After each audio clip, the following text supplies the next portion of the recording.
其實咧，仲有好多觀眾咧就私信我就問我李宇陽你做咩咧？特登走過嚟中山坦洲，要揾劉將軍你咧，就一齊去睇樓咁樣拍片咁樣。係嗱咁嘅，好多香港人咧落嚟大灣區，基本上咧係一無所知嘅，特別係置業，因為置業咧係非常之多嘅手續咧係要清楚了解就唔係話去買平一個樓價就完成去置業個夢嘅。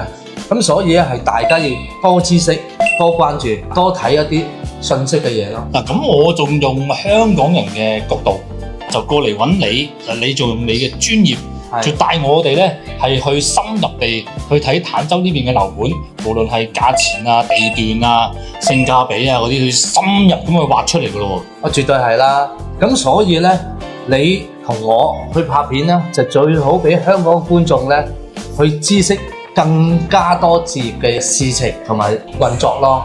咁要記得好好地咁關注我哋啦嚇。記得關注我哋啊！記得點讚關注我。